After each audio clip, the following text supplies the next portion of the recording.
Good morning to all. आप सभी लोगों को हैप्पी इंडिपेंडेंस डे, स्वतंत्रता दिवस की हार्दिक शुभकामनाएं।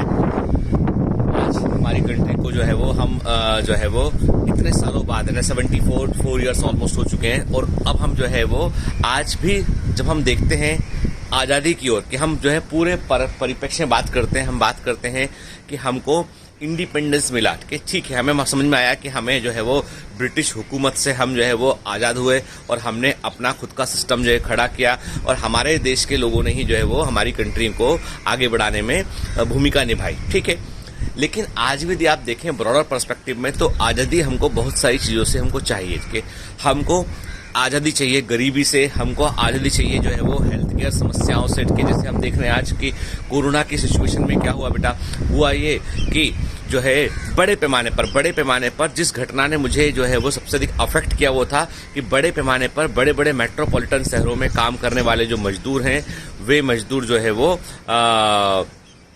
उन मजदूरों को जो है वो अपने घर लूटना पड़ा, और वो पैदल निकल लिए। उनके पास कोई अरेंजमेंट नहीं था, कोई साधन नहीं था। वो जब अपने घर पहुंचे, रास्ते में कई मजदूरों की हालत बिगड़ी हुई, की तबीयत भी खराब रहा उनका, कुछ लोगों की डेथ भी हुई उसमें।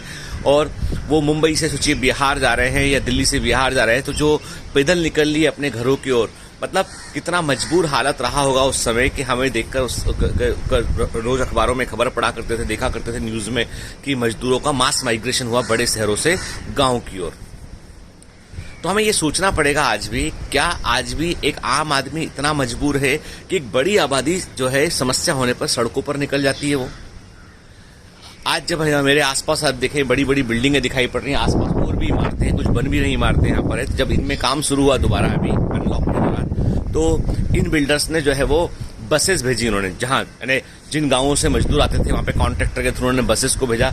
अब बसेस को लेकर मजदूरों को लेकर गांव से शहर ला रही हैं, क्योंकि शहर में काम रुका हुआ है। यहाँ पर जो है कंस्ट्रक्शन का काम में बहुत अधिक जो है वो मजदूरों की रिक्वायरमेंट है, और वो मजदूर जो है वर्कर्स हमको मिल नहीं रहे, इसलिए जो है अब बिल्डर्स जो है बसेस भेज रहे हैं। मैं कहता हूं कि ये जो आज आप बसेस भेज के मजदूरों को वापस शहर बुला रहे हैं ना, काश आपने उस समय कुछ मजदूरों को यहाँ से वहां भेजने का अरेंजमेंट कर दिया होता।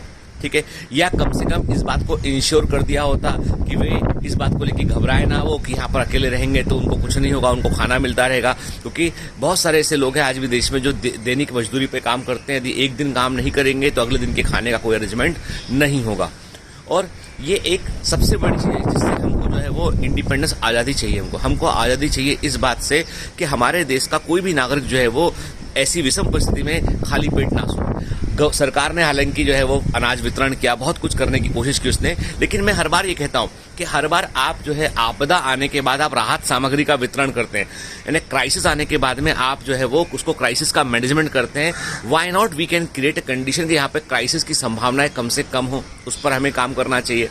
हमें इस बात पर काम करना चाहिए कि हम, जैसे आप देखिए ना, आपकी पूरी कंट्री में यदि आप देखेंगे तो एक चीज़ की डिमांड लगातार चल रही है, वो है, मैं हर समय न्यूज़ चैनल में देखता हूं, सुशांत सिंह राजपूत को जस्टिस मिलेगा या नहीं मिलेगा। कि हालांकि कई थ्योरीज है उसके ऊपर, तो मैं इतना ही बोलता हूं कि देश का यदि एक नागरिक, चलिए वो तो एक बड़ा स्टार था, एक आम आदमी भी होता तो उसके लिए भी जस्टिस की तो उम्मीद हमें करना चाहिए ना। ठीक है, मैं कहता हूं कि सरकारों को ये सोच छोड़ देना चाहिए, चाहे वो महाराष्ट्र गवर्नमेंट हो चाहे सेंट्रल गवर्नमेंट हो, कि ये सरकारों का आपसी कन्फ्लिक्ट है, ये एक आदमी के न्याय का मामला है।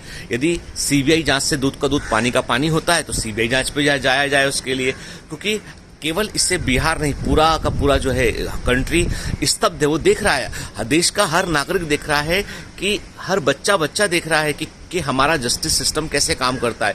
हमारे यहाँ पे मीडिया खोजी इन्वेस्टिगेटर बन चुका है, और जिनको इन्वेस्टिगेशन करना चाहिए वो चुप बैठे हुए हैं। तो मैं मतलब I am not talking about कि महाराष्ट्र पुलिस ने ठीक से काम नहीं किया या उसने ठीक से काम किया, कि मेरा मानना यह है कि यहाँ पे सरकारों का जो कन्फ्लिक्ट दिखाई पड़ रहा है हमें, कि वो बीजेपी गवर्नमेंट है या गवर्नमेंट दूसरी है, तो वो कन्फ्लिक्ट नहीं होना चाहिए। क्योंकि आम आदमी को आपके कन्फ्लिक्ट से कोई मतलब नहीं है। उसने आपको वोट देके अपने आप को बेच नहीं दिया, उसने सिर्फ आपको वोट दिया है, अपनी पसंद उसने बताया है। ठीक है, लेकिन जब आप मैनिपुलेट करते हैं चीज़ों को, उसके बाद आप जो है वो लोगों को अपना जो है वो लोगों के ऊपर अपने आप को आप मालिक समझते हैं। सबसे बड़ी वो जो गद्दारी होती है, जिसे बोलते हैं जो बैक स्टैबिंग है, वो आम आदमी के साथ में होती है। तो हमारे देश को आज़ादी इन ऐसी पॉलिटिक्स से भी चाहिए कि जहां पर पॉलिटिशियन जो है अपने आप को मालिक समझने लगे, बजाय हमारे सेवक। याद रखिएगा, जितने पॉलिटिशियन हैं, जितने अधिकारी हैं, वो सब सेवक हैं कि जन सेवा जो है वो ही उनका मोटो है, उसी के लिए उनको चुना गया है, उसी के लिए उनको टैक्स पेयर के जो लोग आम आदमी टैक्स भरता है उससे ही उनको तनख्वाह मिलता है, सैलरी मिलता है। इसलिए मालिक बनने की कोशिश मत कीजिए, क्योंकि आम आदमी का अवेकनिंग जब हुआ था उस जमाने में भी, जब अंग्रेजों ब्रिटिश हुकूमत थी जिसका सूरज कई सारे देशों में डूबा नहीं करता था, उस ब्रिटिश हुकूमत को भी आम आदमी जाग गया था, उसने उसको हटा दिया। अब चूंकि वो बाहरी थे, उनसे हमने लड़ाई लड़ी, उनको हमने देश के बाहर कर दिया, लेकिन आप सब लोग तो हमारे अपने ही हैं। हम सब ने आज हमारे देश में हिंदू, मुस्लिम, सिख, ईसाई, पॉलिटिशियन सब तो हमारे ही भाई बंधु हैं। कौन है बाहर का? कोई बाहर का नहीं है, सब हमारे भाई बंधु हैं। तो इन भाई बंधुओं को हमें जो है समझना पड़ेगा हमें कि भाई इस बार यदि हम यदि सब लोग जो है वो गुस्सा हो जाएंगे तो हम अपने आप में लड़ाई करेंगे हम। और परिवार में लड़ाई करना कभी भी अच्छा नहीं होता है, परिवार में लड़ाई करना कभी भी अच्छा नहीं होता। तो मैं कहता हूं कि हमारे मत अलग अलग हो सकते हैं, लेकिन हम सबका उद्देश्य एक ही है, वो है भारत, इंडिया। मेरे देश का हर बच्चा जो देख रहा है इसको, जो मेरे साथ कनेक्टेड है, हर बच्चा जो है अपने देश के बारे में, तरक्की के बारे में सोचता है। वो बच्चा, आपको बता दूं, वो बच्चा चाहे वो जम्मू कश्मीर से हो, चाहे वो कन्याकुमारी का बच्चा हो, के चाहे आपके नॉर्थ ईस्ट से, चाहे गुजरात का बच्चा हो, हर बच्चा जो है वो कंट्री के बारे में सोचता है। जब हम एक बात देखते हैं ना कि हम जब इंडिपेंडेंस को एक पर्सपेक्टिव में देखते हैं, तो हमेशा एक बात ध्यान रखिए कि आज़ादी का मायना केवल अंग्रेजों को देश से भगाना नहीं था। आज़ादी का मायना था कि हमारे जितने डर हैं, जो हमारी कमियां हैं, उन कमियों के लिए लगातार हम लड़ते रहे। और हर साल जब हम इंडिपेंडेंस डे को मनाए ना, तो उस इंडिपेंडेंस डे में हमारे पास कुछ अचीवमेंट होना चाहिए, हमारे पास कुछ उपलब्धियां होना चाहिए कि हमने इस बार इससे आज़ादी प्राप्त की है। एक दिन ऐसा आएगा जिस दिन प्राइम मिनिस्टर जो है मंच जो है वो लाल किले से बोलेंगे कि हमारे देश में जो है गरीबी रेखा के नीचे, बिलो पॉवर्टी लाइन जैसा वर्ड खत्म कर दिया हमने के। अब ये शब्द खत्म कर जाने का मतलब ये नहीं कि आपने शब्द ही खत्म कर दिया, इसका मतलब है कोई आदमी हमारी कंट्री में बिलो पॉवर्टी लाइन नहीं है, ठीक है। हर आदमी को जो है गरिमा से जीने का अधिकार है, हर आदमी को जो है फ्रीडम ऑफ एक्सप्रेशन है, हर आदमी को जो है वो उसकी लाइफ के लिए वो कहीं भी काम कर सकता है, जाकर वो कंट्री में फ्री है। आज हम अपने आप को गुजराती, मराठी, राजस्थानी, मारवाड़ी, ठीक है, दक्षिण भारतीय, इन हिस्सों में बांट के चल रहे हैं, तो ये कोई हिस्सा नहीं बचेगा। केवल और केवल है कि हम सब जैसे जर्मन्स होते हैं, फ्रेंच होते हैं, वी ऑल आर इंडियंस के, और हमारे बीच में कोई डिफ्रेंशिएशन नहीं है। हमारे बीच में जो फर्क आएगा वो फर्क सिर्फ इतना आएगा कि कौन हम में से और बेहतर करने के बारे में सोचता है। हम जो अधोगति वाली डाउन साइड पॉलिटिक्स से उसका हम अपोज करते हैं, हम प्रमोट करते हैं कि आप अपना प्लान बताइए। देखिए अमेरिका में प्रेसिडेंट का इलेक्शन हो रहा है, वहां मुद्दों पर बात हो रही है, वहां पे कोई किसी की टांग खिंचाई नहीं कर रहा है, वहां मुद्दों पर बात हो रही है कि हम ये करना चाहते हैं, हम वो करना चाहते हैं, और उस मुद्दों पर बहस होती है, पब्लिक बहस को सुनती है।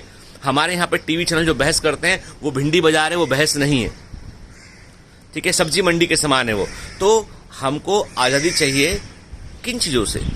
जो कमियां हैं उनसे हर साल हम केवल इतना प्रण कर लें कि अब आने वाले सालों में जब इंडिपेंडेंस डे मनाएंगे हम, तो हम हर साल एक चीज जो हमारी कमी है उसको हम दूर करते हुए आगे बढ़ेंगे। तो आपको एक बार फिर से गणतंत्र दिवस की हार्दिक स्वतंत्रता दिवस, गलत बोल दिया, स्वतंत्रता दिवस की हार्दिक शुभकामनाएं। और इस इंडिपेंडेंस डे पे आप भी ये प्रण लीजिए कि इस बार आप जो आजादी लेंगे वो अपने डर से लेंगे, अपने सफलता की, अपने जो सपने देखे हैं आपने, जो अपने मंजिल देखी, वहां तक आप पहुंचेंगे।